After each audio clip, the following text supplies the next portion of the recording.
Hey guys, and welcome back to another video. For this one, I'm going to show you how to create an object in Blender and make it follow a curve path to create a beautiful curve effect. So to start things off, we're going to use our Blender program and we're going to start with a simple square object. As you can see, this object is just a flat plane for now, and on the right-hand menu, we can choose a modifier to add. For this one, we're going to generate an array, which is a procedural generation effect modifier, which we can then apply to the square to modify it in different ways. For this one, let's change the factor offset, which basically extends the square.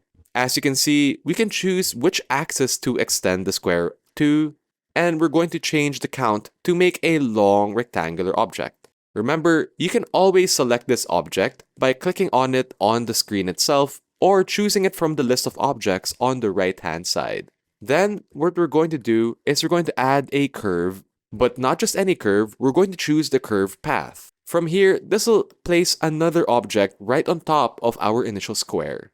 As you can see, we can select the object and extend it to create a line. We can use a scale to increase its length. This makes it easier for us to create the line and curve effect. As you can see, we've broken down this line into different points.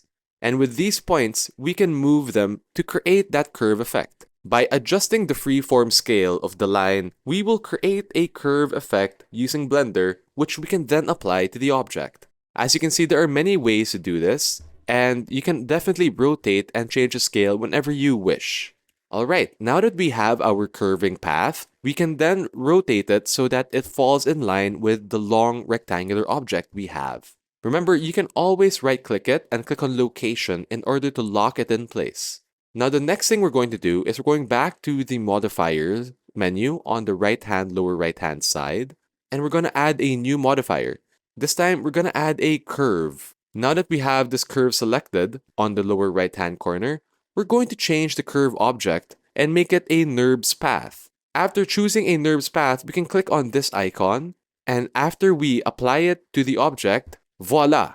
There we now have a curving object connected to the curve path that we made.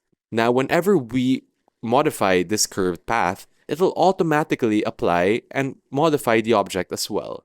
And it really is as simple as that. Congratulations, you now know how to apply a curve path in Blender and connect it to an object to create a beautiful curved effect. If you have any other questions or inquiries regarding these steps, feel free to leave a comment down below. Also, don't forget to like this video if you learned something new and subscribe to the channel if you want more content just like this one. Yet again, thank you so much for watching and we'll see you guys in the next one.